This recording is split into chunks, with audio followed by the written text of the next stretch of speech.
Good evening, everyone. I'm Delane Chingadia, the president of ESPID, and on behalf of ESPID, I would like to welcome you to the first Beyond Medicine sessions that we had planned for ESPID 2020. This session will involve getting the best for you from presenting online so that your research is watched and listened to in a full and will be easy for people to learn from your presentations. In the next hour, we're going to learn top tips for researchers in presenting their findings and to have the most impact, but also to be engaging, relevant, and ultimately crystal clear in your presentations. Our speaker is Daphne Gold-Melchior, who is a well-established presenter. She's worked over 20 years in helping people improve their presentation skills, and this includes researchers from Israel's leading universities, as well as public sector professionals and executives in diverse industries. Daphne holds a BA in Communications and Political Science from Haifa University and a Master's in Conflict Research from Hebrew University in Jerusalem. When there isn't a lockdown and the weather isn't too hot, she also runs half marathons. So I'd like to welcome Daphne to kick off this presentation, which, as I said, is our first Beyond Medicine session. Thank you, Daphne. Thank you. For every presentation you ever deliver, there are actually 3 presentations. There's the one that you prepared and you worked really hard on. There's the one that you actually delivered when the time came. And there's the one that at the end of the presentation, you think, oh, darn, I forgot something super important. I was so stressed out and there was a missed opportunity. Good evening. I'm Daphne, super happy to be here with you. And I'm guessing that you're probably wondering right now precisely what your audience, when you're going to be the one presenting, is wondering. Well, if you're giving a morning session, they're probably wondering when's lunch. But if you're speaking at any other time, they're probably wondering something like, wait a minute, what are we doing here? Why should we spend these 5 minutes, 20 minutes, hour, however long your session is with you right now? So my first tip for you right off the bat is answer that question that your audience is wondering about. Provide them with the incentive to engage, even if they have to be there right now, even if somehow this is not something voluntary, although in so many situations it is voluntary and they've chosen to attend your session. Give them some motivation. What are they going to get out of it? Here's my answer to you regarding our session here together for the next hour. Practical tips that you can absolutely use in order to be more effective in the way you deliver your message to your audience for the upcoming ESPID conference, as well as any opportunity to present to audiences when there's always a purpose. Okay, now why did I begin my presentation rather than the standard, good evening, I'm Daphne, and today we're going to talk about? Why did I start with that quote? That's a grabbing opening. You're probably very familiar with TED Talks. Not everything about TED is appropriate for the academic setting, but I think that one of the things that really is the grabbing opening. I would warmly recommend that you start your talk with a hook, a way of grabbing the attention of your audience. It could be a quote. Mine was kind of a little play with Dale Carnegie. It could be a stat from your research. It could be a very short story about how you got into the field or how you got into the current research that you're working on. It could be some sort of analogy of what it is that you're about to talk about is like something else that is helpful to the audience. And that grabbing opening is a way of setting the standards really high. And it makes the audience think, whoa, what is going on here? It makes them hopefully put down their phones for a second and sit up and take notice. And it gives them this sense of something interesting is about to happen. Now, certainly when your talk is so short, that grabbing opening needs to be a very, very short component. But it's a hook, it's a means of getting their attention, and it's a lead-in to your topic. So the grabbing opening. And then give them a what's in it for them. And if you didn't have such a gracious introduction as I received, thank you, Delane, then you definitely want to introduce yourself in a way that is relevant to assert yourself as an expert in the field that you're about to present. So if you're presenting on research that you've been involved in for the previous couple of years, I would absolutely talk about that in your self-introduction. If It all depends on the forum. It all goes back to the question of who it is that you're presenting to and why you're presenting. So the who it's for and what it's for are 2 points that we're going to come back to again and again during our hour together. So you want your grabbing opening hook at the beginning. You want your what's in it for the audience. You want your self-introduction if you weren't introduced by a moderator of the session. And then you want to pick and choose from your vast CV which points are most relevant. So the fact that the choice of which points to introduce me, such as my experience in helping researchers and doctors present their messaging, was the appropriate choice, since that's who's in my audience here tonight. And then you also want to have some sort of table of contents. It doesn't necessarily have to be on a slide. I did prepare one for you. We're going to, in this brief hour that we have together, talk about the why present, the who is it that you're presenting to, the what is it that you should present, and some tips on how to present. Even if you're not using slides in your presentation, you want to give your audience a little bit of an orientation of what they can expect from your talk. That helps prepare their memory. It kind of creates an infrastructure for them. Oh, okay, so she's going to be talking about the A, B, and C of this situation, of this medication, of this procedure, right? She's going to talk about the problem of this and the solution that her department found to addressing it. He's going to talk about the 3 reasons for. If you give them an orientation at the beginning, it really helps your audience, even in a very brief talk, understand where this is going, okay? So, in terms of just summing up this issue of the grabbing opening, I would warmly recommend that even in a very short talk, these 4 points could even be in the first minute and a half. You want to have some sort of surprise at the beginning, like a stat, like a very brief story that could surprise them, like a quote that's inspirational and relevant. And then you lead into, and that's precisely why I'm so glad to be here with you to discuss whatever it is that you're going to be discussing. If you're not being introduced, then tell them who you are in the context that's relevant to them. Give them a sense of what's in it for them, the incentive, why they should engage now and listen to you. And finally, what they can expect from the time that you have together. All right, so let's jump right into our why. Okay, and I'm not seeing so far any questions. I understand that you have a Q&A functionality on this call, so feel free to type me a question there. I will also end this presentation with my contact details, and I warmly recommend each and every one of you to reach out with questions about presentations for this coming conference, and in general, I'd be delighted to answer your questions. So, why even bother presenting? I guess different people have different motivations for why they're presenting to different forums, right? But essentially, in such a global interconnected world, if you have a great idea for a study, a multi-center study, if you want to launch a clinical trial, if you want to learn from your peers, right? All of these types of initiatives are going to require collaboration. That's probably why your association exists, to learn together, right? So if we want to realize those collaborations, if we want to create those initiatives collaboratively with our peers, with our funders, with our clients, then we need to have clear and concise messaging in order to communicate to whoever it is we want to get on board our message so that they'll have the motivation to join, right? So this is our main tool. Our sharp messaging are the key to recruiting whatever types of partnerships we're looking for in a given instance. And maybe our biggest challenge is we all tend to make assumptions about the things that to us are entirely obvious. So then when we're speaking to audiences, especially audiences with a bit of a different background, and even now, when the majority of you in our audience right now are pediatric infectious disease experts, even among you, there are different backgrounds. So it could be that in your country or in your department, there's certain terminology that's used that maybe some of your peers from a different country call something else.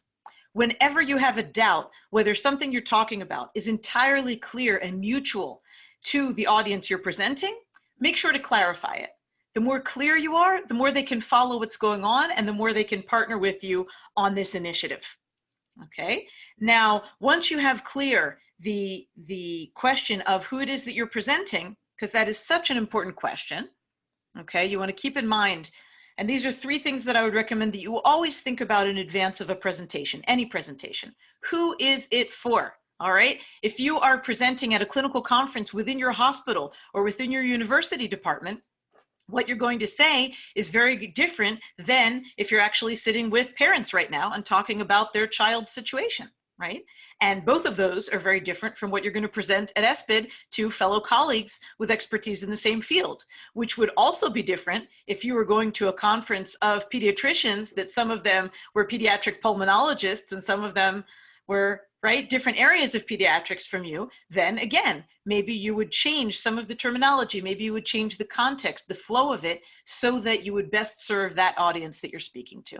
So the question of who is the audience is very, very important. If you're making a grant proposal to the European Union, to Horizon 2020, then that's also a very different audience. And maybe some of the people on the committee that's going to decide about whether to allocate and whether you're going to win, hopefully yes, whether you're going to win that grant or not, are also people of different academic backgrounds. They're all super smart people, but maybe they need a different kind of messaging about your topic and about its importance.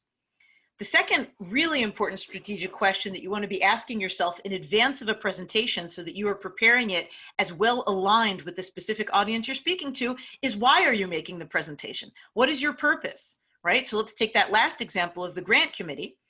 Then your purpose hopefully is winning the grant. Your purpose in presenting to your peers in ESPID could be any number of reasons. It could be that you're looking to create some sort of collaboration and you're looking for people to reach out to you if they're interested in partnering with you on this in this study. It could be that you're looking to assert yourself as an expert in a certain field and you're presenting in order to familiarize them with you. Maybe you are a very experienced professional in your field and your main purpose is teaching those that are less experienced than you, and you want to encourage them to learn a best practice that you already know works. So whatever your purpose is, the more clear you can be about it, the more you can customize your presentation such that it leads your audience there. And you can conclude with a call to action, and we'll come back to this topic of a call to action.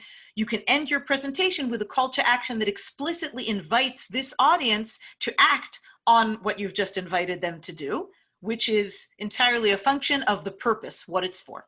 And finally, let's be realistic. Even a very engaged audience who is totally interested in the field that you're presenting and chose voluntarily to be part of your talk is not going to remember everything that you said, even if you prepared beautifully, even if it was brilliant. So you want to ask yourself, for me, success in this presentation would be if the people in this audience came away from here remembering this one thing, right? And then that's your top priority message. So in advance of your presentations, if you ask yourselves, who's my audience and why am I presenting to them? And what's the one thing that if they remember only one thing, and certainly in a conference when they're listening to talk after talk, they're going to be bombarded with information. The best thing that could happen is if they come out of it with the most important thing that for us would be success if they went and told a peer about. And then when you've got these three things clearly in mind, that'll help guide you throughout your presentation. That'll help guide you in terms of prioritizing the structure. And that prioritization process is very important because you will always customize and pick and choose what to include depending on how much time you have, right? So if you're working on something very interesting and you have 5 minutes to present it as opposed to 10 minutes or 20 or an hour, it's all a question of how much you can flesh out what it is that you're talking about. And the ability to present effectively in 5 minutes is not saying everything that you were going to say in 20 minutes, 4 times the speed, but rather picking and choosing and distilling and just giving them your best 5 minutes, your most relevant 5 minutes on that topic. Okay. So let's give a little more attention to the question of who, all right? The core message here being different audiences perceive terminology, concepts, and different things differently. Okay, different people perceive things differently, so it's a question of customization. So this is a gorgeous campaign of HSBC's from quite a few years ago. I really liked it. When I see my laptop computer, I think, oh my gosh, so much work. When my children see my laptop, they go, oh goody, lots of games to play. Except now when they're studying from home remotely, and then they're like, oh dear, what does my teacher want now? And those same kids at certain ages and stages and time of day are a great joy, right? And other hours and ages and stages are a lot of work. So the meaning of the concept is in the eye of the beholder. Across all audiences though, every presentation that you deliver, there's what it is that you want this audience to know, and you can achieve that by means of your message, your bottom line message. What is it that you want them to know? This medication has been found effective in this scenario. This procedure is not the appropriate procedure in cases of this. When someone shows signs of this, make sure that you've also checked for that. Bottom line message, all right? You want them to know the message. You want them to feel something. And I don't mean through any type of emotional manipulation. I mean because, thank God, we're not being replaced by robots. We also have emotional components, not just cognitive. So when you're delivering your message, it's a combination between logically, cognitively, what it is that you want them to understand and how you want them to feel about it. If you're excited about a breakthrough treatment, you want to convey that excitement, and you can convey that by means of your illustrations of your message. We'll come back to the pairing of messages and illustrations. And then ultimately, I mentioned a few minutes ago this issue of the call to action. At the end of your presentation, very often you'll want this audience to do something, and you can invite them explicitly by means of your call to action. Every time you present to any audience, you're hopefully changing them even a tiny bit. You're taking them on a little journey. You're taking them from point A, where they were before they heard you, they engaged with you, they listened, and they got a little journey, and they got to where you wanted them to be after. Before, they weren't aware of this great opportunity that you're offering them to partner with you. Now they're aware. Before, they weren't aware of why it's important to fund this research. Now they know. Before, they weren't aware of what their options for care for their child were. Now they know. So depending on who the audience is, the journey will be different, but it's always a little bit of a journey. Now, this whole focus on audience invites us to make a little bit of a switch, because we're used to being the center of a presentation. It's about me, right? I'm the expert. I was given the stage. I was given this platform. I've worked for many years in order to reach this place, right? But that is true. It could be much more helpful if you think of yourself as a means in the service of your audience. It's actually about the audience. The presentation is for the audience, and I don't just mean the slides, I mean the entire situation. The slides are a visual aid. I mean the entire situation in which you are delivering content of value strategically for a specific audience, for a specific purpose, okay? And you are delivering it to them, and it's in their service. So it's actually about them. It's about your audience. Now, you can take it from me, or you can take it from Abraham Lincoln, who was a very beloved president in the United States long before the cynical age of social media. I'm sure a quote like this would be torn apart now. Yeah, of course a politician will tell an audience whatever they want to hear. But I think that he was actually sincere when he was conveying here that when he prepared a speech, he spent the majority of his time thinking about his audience that he was serving. What do they need from me right now in terms of leadership? What are they yearning for? What are they pining for? What do they need from me as their leader? So I find it helpful that you, as leaders in your own fields, for the audiences that you are serving by means of your presentation, to think of it in terms of, okay, what does this audience need from me? How can I serve them with my message? Because it's actually about them. You will be more effective in achieving the purpose, in achieving the what is it for that you defined if you're thinking about the audience rather than about, okay, so it's about me, I'm making this presentation. You stand to gain a lot more if you're actually serving the audience. The audience will benefit much more from what it is that you deliver.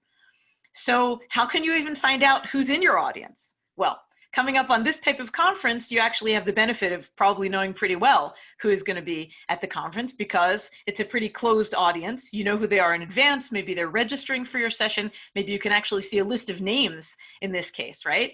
But even when it's not as well defined as in this case, very often we can benefit from the fact that we live in the day and age of the crystal ball that knows all.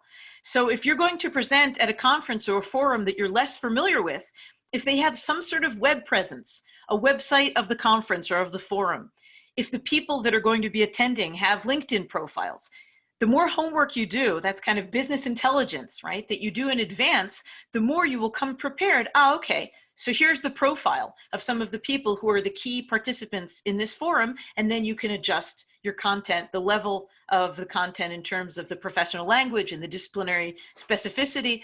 You can make it as well aligned as possible the more you know about who's going to be in your audience. You can try to identify with them. If you're going to a forum that you're less familiar with, but you understand the context of this presentation, then you can say, okay, so I am a British researcher attending a European forum for whatever, right? What would they be interested in hearing from the British perspective? You can also find out, somebody invited you to speak at that conference, who's your contact person? You can be sure that I did my homework and that I asked the people that organized this webinar for you, who are the lovely people going to be in my audience so that I could best customize to your needs, which I hope that I am serving in this webinar. And finally, not when you're all muted, but in other situations, and hopefully soon when we get back to in-person presentations and you actually have a live audience with you and you can be as interactive with them as possible, there are certain aspects that you can customize even by asking an opening question to the audience who is with you. For example, how many people here have read this article? How many people here have participated in this conference before? How many people here have been in this country before? Sometimes that question could be very relevant for you to position the level of content accordingly. So you definitely want to collect the information about your audience.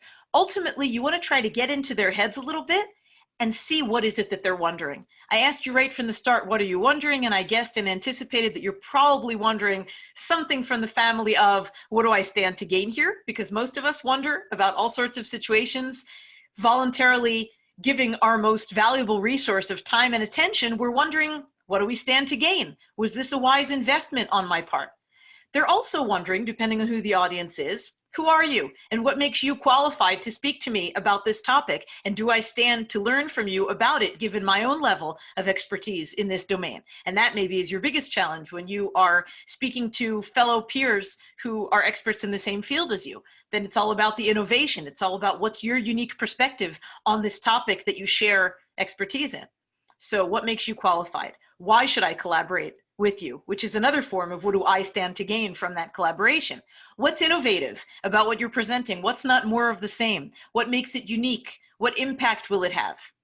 So the more you can try to understand in advance what it is that you think your audience is wondering, the more you can customize your offering per occasion to that specific audience.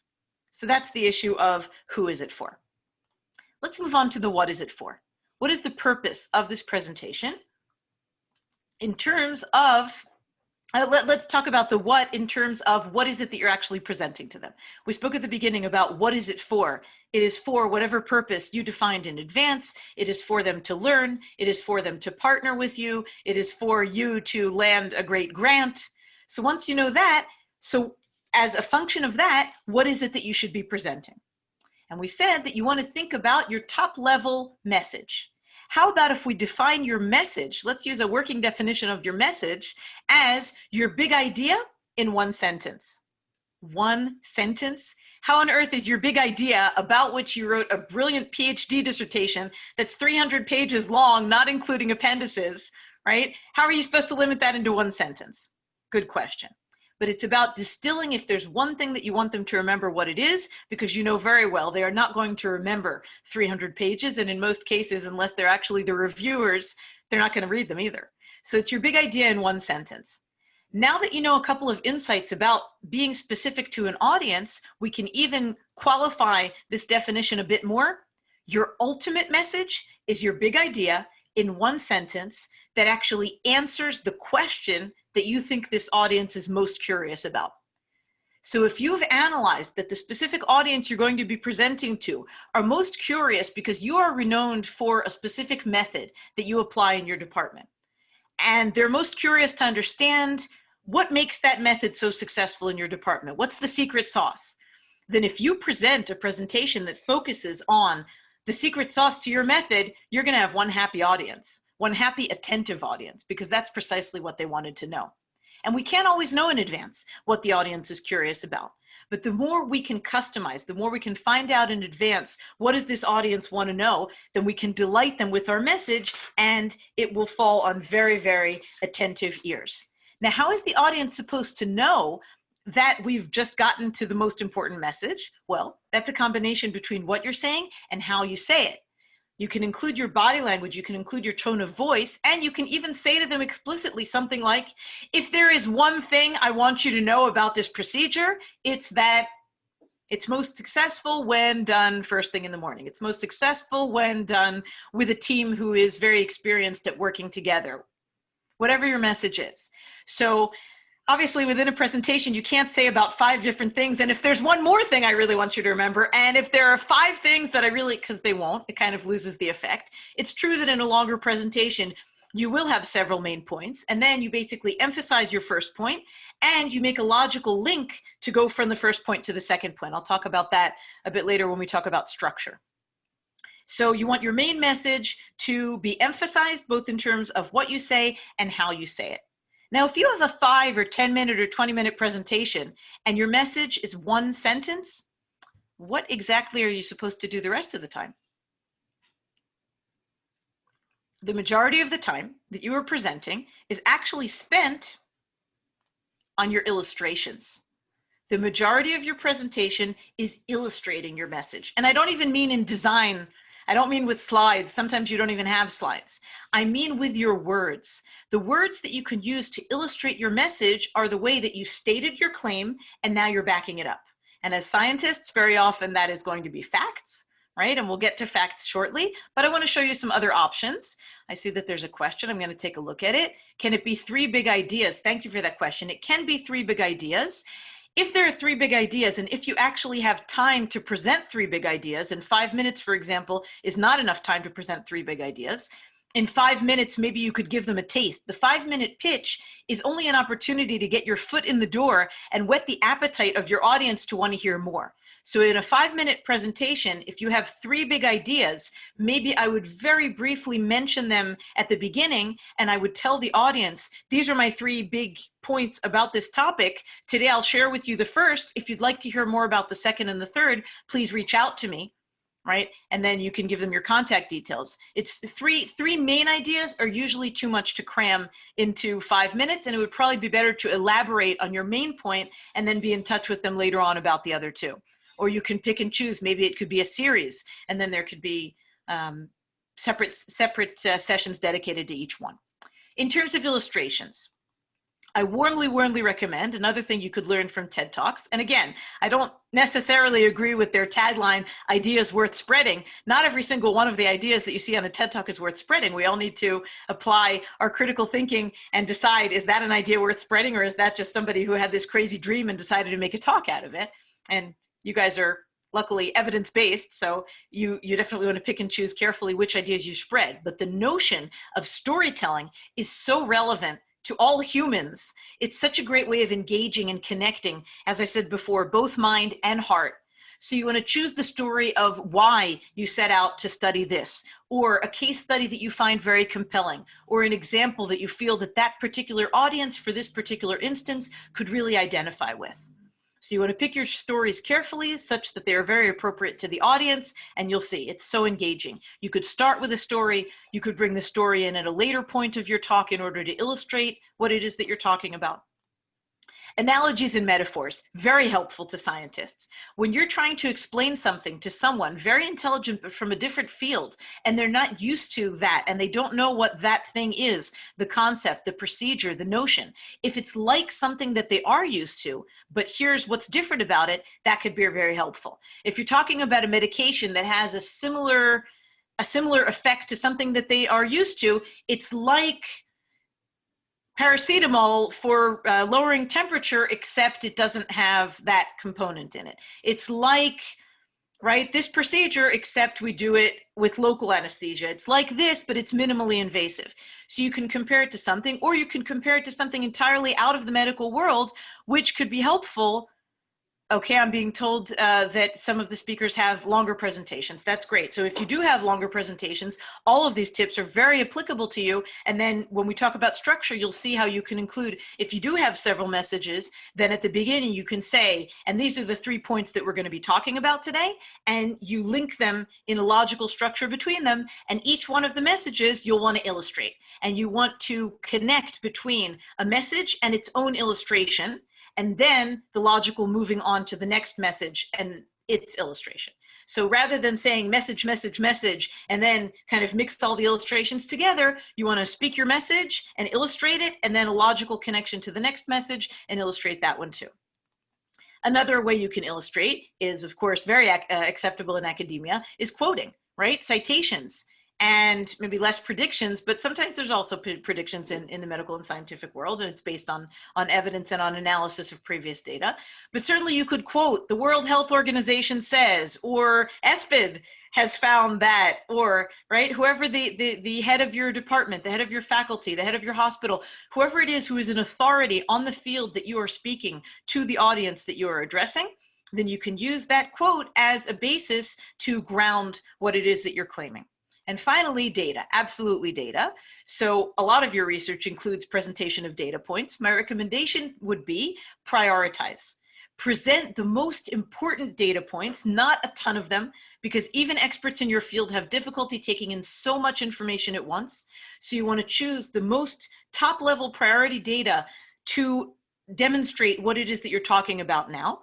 In writing, of course, it's going to be very, very precise, but orally, you're not going to speak 5 numbers after the decimal. So you're going to round it and say, we've almost reached a level of, we're nearing however many percent or however many cases. And you want to give some sort of context to this number, what it means, especially if you're talking to an audience that's a bit more removed from your field, because they might not know whether 15 cases in one day in your department is a lot or a few. Is it dramatic increase? So you want to ground it in context and tell them, which is 2 times as many as we had in this period last year, which is a 30% increase since the previous flu season, whatever it is. So when you provide context, that helps the audience understand the meaning of that number. So you've got your message, you've got your illustrations of that message, and then the third Lego block of your content of what it is that you're presenting is your call to action. Okay? It pains me when presentations end with a big slide that says, thank you, questions. That's a missed opportunity. You absolutely have the right at the end of your talk to say very respectfully to an audience who is there to listen to you on the topic that you are addressing them with, now get to your agenda. Why are you presenting it to them? What was the purpose of this presentation? I now warmly invite you to reach out to me in order for us to launch a collaborative project. If you'd like to know more about this, here are my contact details. If you'd like to know more about this procedure, write to me and I'll send you the full report. Whatever you had defined as the purpose, the what is it for this who it's for, now is the time at the end of the presentation to define very clearly next steps. If this is your team and you've just made a presentation to brief them about some sort of new procedure that you're going to start doing together, then the call to action is, okay, so next steps. You do this, please. You bring that. Let's meet back here in 10 minutes and we're going to do it, right? So your call to action is your way to invite this audience to do something with what you've just told them. Now, to the issue of how to arrange your content, let's give some attention to the issue of structure, okay? And especially given the comment regarding the fact that some of you are going to be presenting longer presentations than short or long. All presentations, you want them to have a very clear structure that the audience can follow. So, for example, looking at the types of presentations that some of you are going to be presenting at ESPID, you want the structure to make sense. You want the audience to be able to follow. You remember that journey. You want the audience to be able to go from point to point to point in a way that e-poster presentations, yes, we'll think about posters as well. So e-posters you're going to prepare in advance. You want there to be a logical flow, and this pertains to a poster as well. You want to take that audience on a journey, okay? So in the case of research papers of this kind, like clinical trials, right, and basic science studies and formal systemic reviews and meta-analyses, you're very often going to present a little bit of background and then a little bit about your method and something about your results, and then you're going to conclude. So the paper itself, the structure of the paper actually guides you in the structure of your presentation very often, although if you're allowed to divert from it, by all means, you can choose what you feel is the most logical structure if it's not being dictated to you. There are certain organizations that dictate a structure and say you will have 4 slides and this is what they will include. But if that's not the case in a specific context, then you can choose what you feel is the most helpful structure to guide your audience through this journey that you're taking them, all right? And then here's another structure for case studies and reports, right? For audits, for prospective surveys and retrospective, for literature and guideline reviews. You got your background and objectives, and then you've got your case presentation summary, and finally, you've got your learning points and your discussion. So regarding e-posters, if it's a situation in which you're entirely preparing it in advance and you're not actually presenting it live, then it's a matter of structure that you prepare it so that it's entirely self-explanatory. Same goes for if you're sending anybody what's known as a pitch deck sometimes. If you're sending somebody a PowerPoint, then it needs to be self-explanatory. It can't be so minimal. But in most cases, PowerPoints are actually accompanying your live talk, as they should, as a visual aid. And what you should be sending somebody is actually an executive summary or a report, and that's a PDF, for example, and then it's full text. But when you're actually presenting to an audience and you're there to provide the audio, then the slides are merely a way of focusing their attention with titles. Notice that the titles are not just placeholders, problem, solution, but rather that's really prime real estate. You can use the titles of the slides themselves to deliver another part of the message, right? The critical error problem, the false positive problem, semicolon, whatever it is you want to say about it, already in the title. And then you're being very generous towards your audience in giving them kind of a promo of what it is that they can expect on the slide itself. So the issue of structure is what you would find most helpful to guide your audience along a logical flow. I want to show you a few more short structures. One possibility, and this is a very appropriate structure, say for impromptu tours. You're in the department and a senior comes and says, we've got this important visitor. I don't know, the Ministry of Health of our country is visiting the department. You're the one who's going to take them on tour. What do? You make yourself a cup of coffee. You take a sip, you have water too, and then you ask yourself and you ask the person who just told you you're going to be the one presenting, wait a minute, what does this person want to know? If there's one thing that we want them to take away from our department today, from this visit, and understand the context of their visit, what would that one thing be? If you don't know what they're wondering, I would guess that a safe guess would be, what makes this unique? Most people are wondering about life, what's innovative, what's unique, what haven't I already heard 1,000 times? Whether they're your peers, or whether they're somebody from visiting from afar, or investors, or donors, they're probably wondering what's special here. So let's say that their question is what makes your department special, or what makes the procedure that you specialize in special? And then your answer is your message. Here's what we do that's special. You make your statement, your one sentence that you want them to remember, and you interpret the meaning of it to them, which means that we are a leader in this field and we're happy to collaborate with your country on it.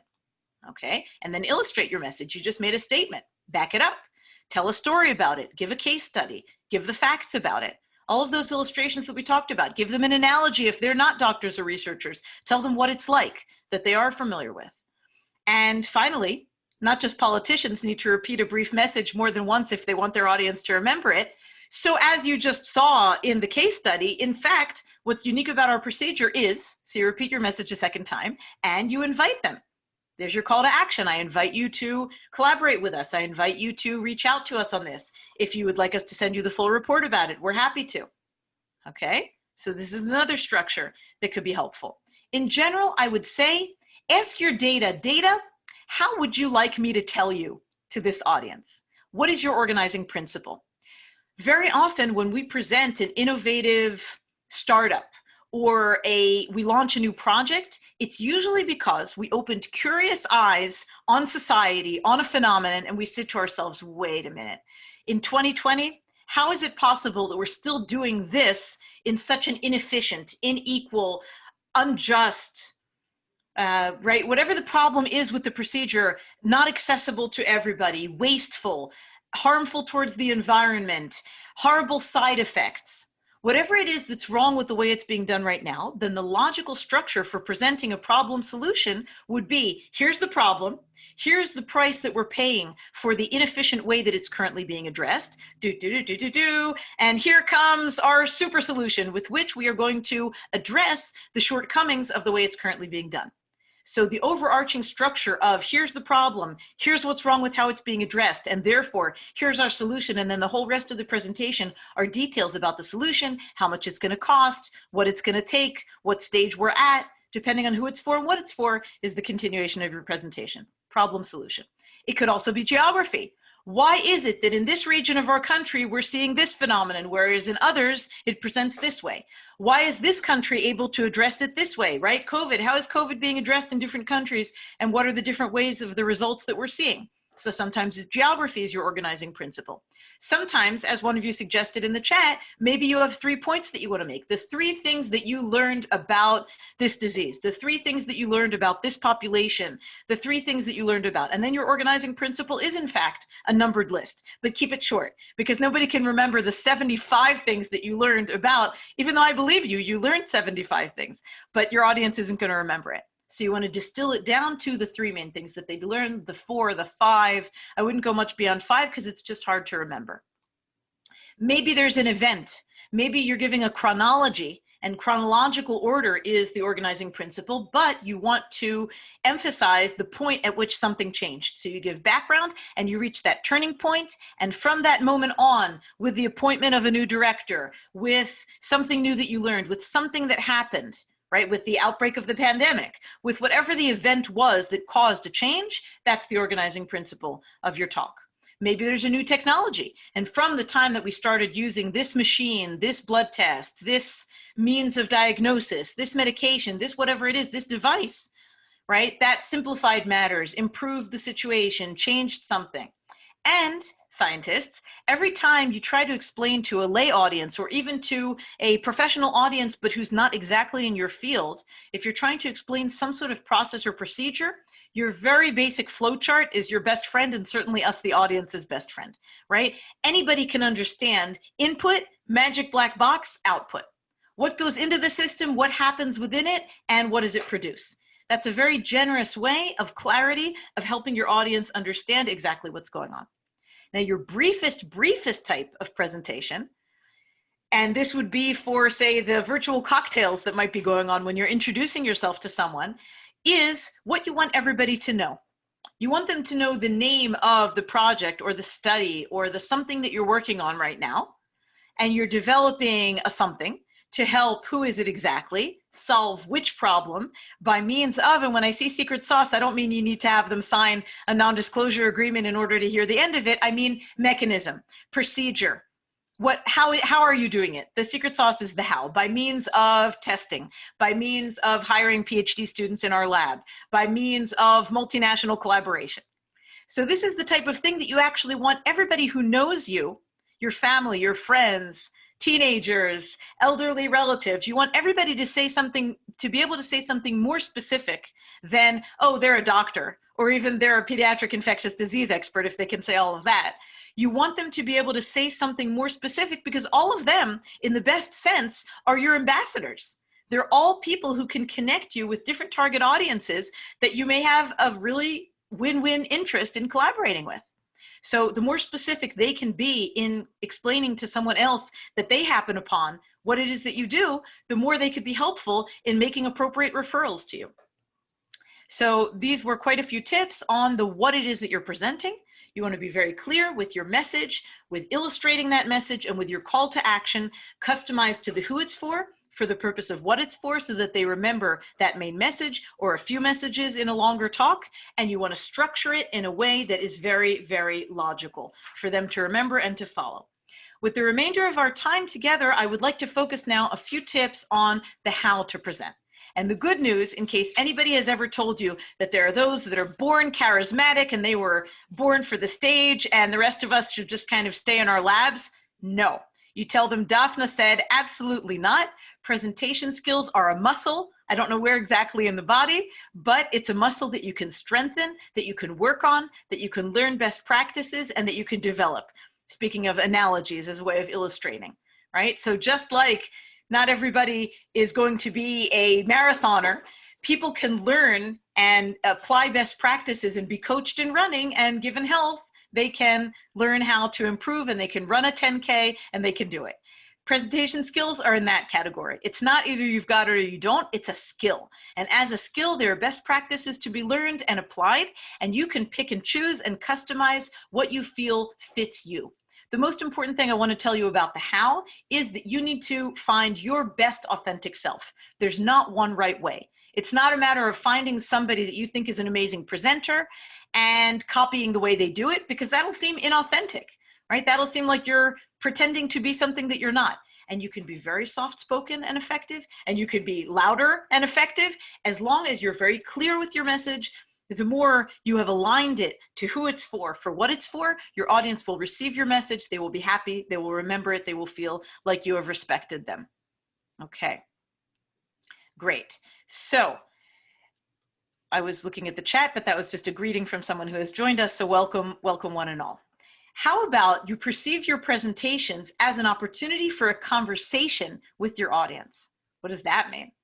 So when I say conversation, and it's certainly more challenging in a digital situation, however, I would apply everything that I'm saying about an in-person presentation as much as possible to an online presentation as well. I like the word presentation, not about the slides themselves, but about the entire interaction more than, say, a lecture.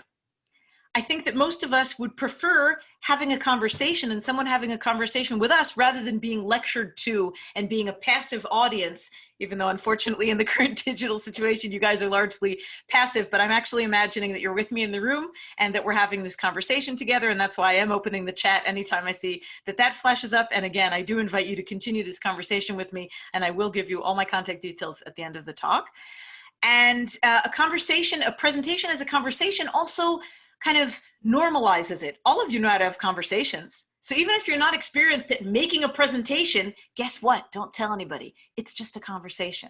So that kind of lowers the tension. Yes, it could be very high stakes. Yes, it could be very important to you to make a great impression on the audience that you're presenting to. But you know what? At the end of the day, we're all people and we're conveying messages to these people. We're having a conversation with them. Secondly, you want to present differently in the sense that, especially when you've got an audience that's sitting there for a full day watching one after another, the more interesting and lively and special and bringing the you X factor to it is, the more the audience will be engaged. The more the audience will find it interesting, the more you've considered them when you create your structure, the more pizzazz you put into it, the more fun it'll be for them. And that's what you're looking for. The more interesting, the more engaged. And it's a combination between the verbal and the nonverbal. The verbal are the words that you're saying. The visual is what the audience is seeing, both in you and in anything you bring with you, like your slides. And the vocal, I mean how you're using your voice. And as I said, there's not one correct way of doing it. If you zapped among the different channels, you would see that even though all of the different channels are covering COVID right now, each of them has their own style in how to talk about it. So do each of us have our own style. There are those that are more animated and use their hands a lot and a lot of really big facial expressions. And there are those that are more reserved and more quiet. And it all works if you're very careful to think about who is my audience and you're being your authentic self and you're giving them the sense that you are there for them and that this is important to you and that you're respecting them and their time and giving them value. Let's look at some specifics about the visual, the vocal, and the verbal. So in terms of the visual, when I say visual, I'm talking about your body language. So you want to be confident, and I'm not talking about fake it till you make it confident. I'm talking about prepare until you've got it ready confident. And the most important thing, you see the supports the verbal. The most important thing is that you actually want what you're saying to be aligned with how you're saying it. So if your facial expression conveys, I am so happy to be here with you this evening. It's such an honor for me that you're taking the time to be here with me, to learn with me today. Then that actually gives the message. And if you say, I am so happy to be with you tonight, really, I couldn't wait for this opportunity. What are they going to believe, right? They're going to believe what you're showing before what it is that you're saying. So you want it to be aligned. Obviously in a larger audience and an in-person audience, you'll stand and that'll also help you reach the whole audience. Unfortunately, right now we don't have eye contact, but anytime you are together with an audience, I would say, and even in Zoom situations in which people do have their cameras on, then you do want to be making eye contact in order to see, do they have this big question mark on their forehead? Are they following what's going on? Do they have questions? It helps you assess the situation and see if you need to back up and answer some questions. Regarding visual aids, as you see in my slides, in an in-person presentation, when you're there guiding them through it, you want them to be minimally verbal. You want them to be eye candy, like a poster. You want them to be able to listen to you and learn from what you're saying, and meanwhile have just some anchors that can help them focus on what you're saying. And with regard to your voice, you want it to be conversational. You want it to be varied. You want there to be pauses for you to breathe so that your audience can take in what you're saying. You want there to be pauses when you switch to a new topic, and you want to try to refrain from fillers, like, and the way that you can lose those when you're practicing is by taking a breath. when you're trying to think of the next thing, and certainly tons of respect for anyone who's going to be presenting in their second, third, more language, the audience respects you, the audience understands, the audience wants to learn from you. It's an international forum, they totally get it. That's not an issue. I'm just saying that if you discover that it bothers you that you have this while you're thinking about translating the word, you could try replacing that when you're practicing your talk. And I would actually give your talk to family, to friends, to people in advance is the best way. Practice, practice. And then when you notice if you have these fillers, you can try replacing them with, what is it that you wanted to say next? Think about it and then say it.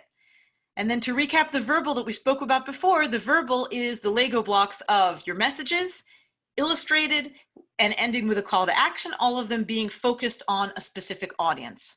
One example I want to give you regarding the vocal variety is that you can take a totally neutral message. Okay, I took this off of one of the abstracts on ESPID, right? Anti-infectives are the most commonly used medicines in neonatal intensive care units, right?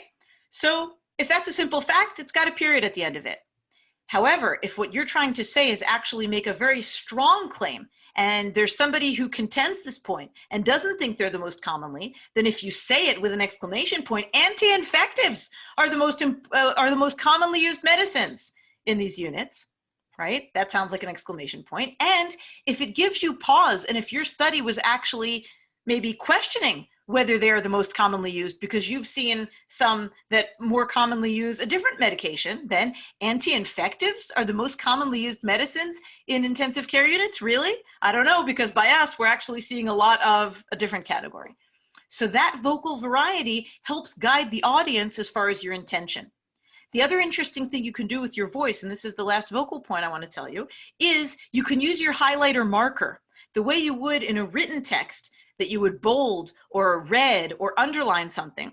You can call attention to what part of the message you feel is the most important for this audience to notice with your vocals.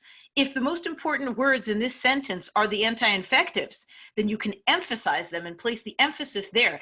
Anti-infectives are the most commonly used medicines, right? Maybe the most commonly is the most important part, and then that sentence will sound, anti-infectives are the most commonly used medicines.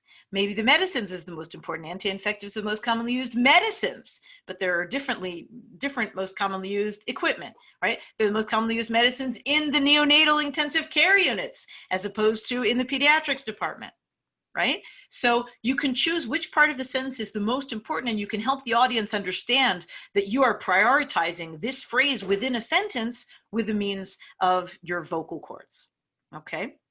Now, almost in conclusion, I would like to give you just some brief tips about when you are using remote, right? If you're presenting remotely, as you will in this conference, in general, I would say try to make it as much like the in-person situation as possible. And that's why I want to give attention to all kinds of seemingly small technical aspects, but they could make a big difference. All right, professional appearance, I'm sure I don't need to tell you guys, but I've taught a lot of students that right at the beginning of COVID, they were in pajamas, they had their phones on, off, cameras, right? You want to be presenting exactly as you would when you're in person, they can see you. You want a professional backdrop. Many of us are presenting from our homes, not from our offices, and we understand that, but that's no justification for there to be a pile of laundry in the background. Even if in your working space at home, there often is laundry, you want to get it out of there in advance of your presentation and create as professional a backdrop. Some people like to have a logoed picture and a virtual background if that works for you, if that's appropriate for your software. It could have the logo of your department, of your hospital, of your university, that also works. On your computer itself, you want to close all the other browser windows so that when you share screen, you're not sharing your bank account, you're not sharing your shopping, you're not sharing wherever else it is you were on your computer. It seems really obvious, but stranger things have happened on Zoom calls. So you want to just make sure in advance of your call that you just close everything else so that once you're sharing your screen, that's the only screen that anyone else gets to see. Background noise. It's very, very distracting when people are trying to listen to you. So you want to close your windows, have your air conditioning on, even if it's beautiful outside, so that you try to control for noise as much as possible. If you've got laundry going on in the room next to you, you want to close that door and close your own door. If you're home with children, with pets, with spouses, with roommates, you want to tell them in advance of the presentation, listen, at this time, it's really important that at that area of the house, I really need quiet because I'm going to be making a presentation. Optimize for lighting. I've actually, look at this.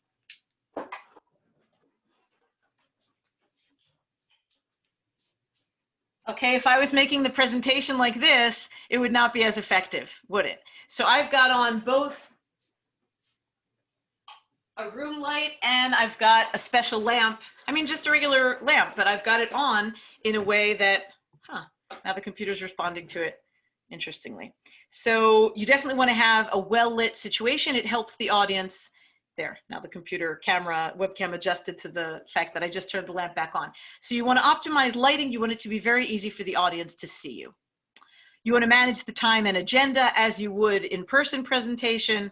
It's no different just because they're on computer screens. So you start on time, you end on time, and you roll with the punches if it's not up to you and somehow something developed differently. But as far as it depends on you, you've timed it. The way you know that your talk fits in the time that you were allotted is because you actually prepared for it.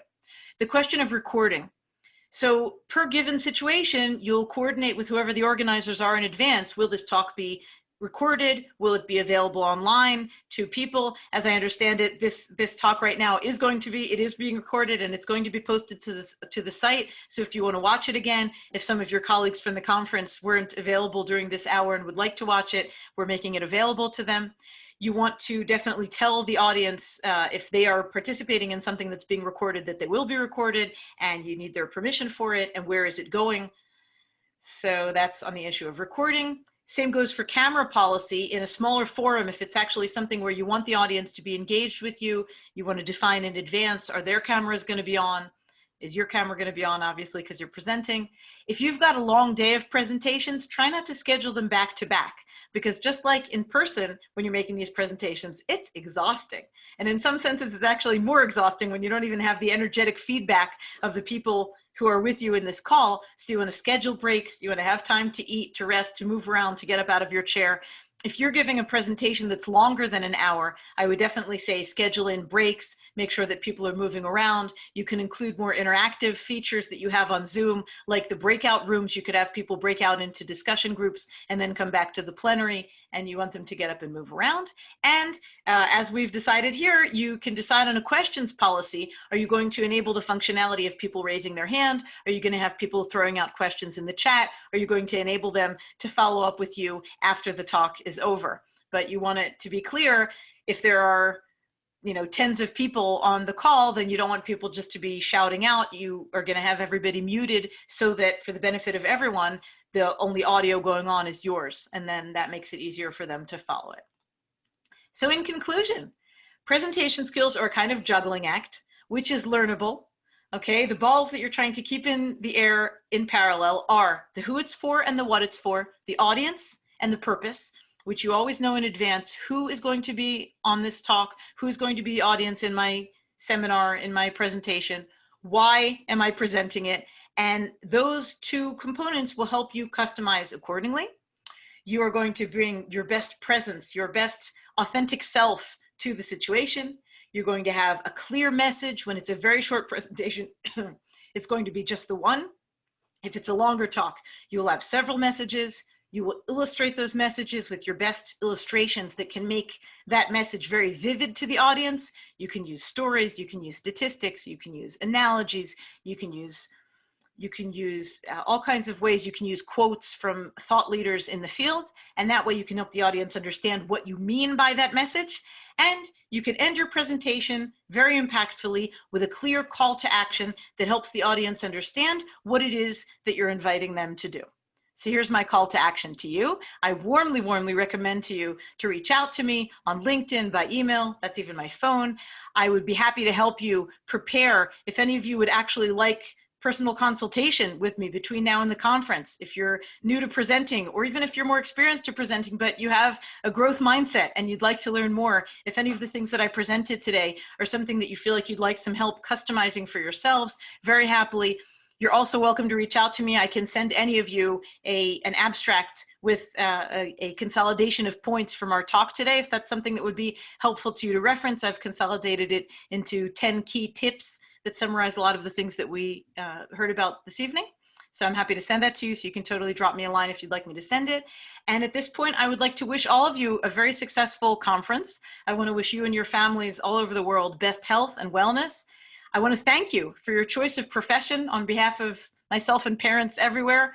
You're doing super important work. We value it. We appreciate it. Thank you very much. I think we have a few more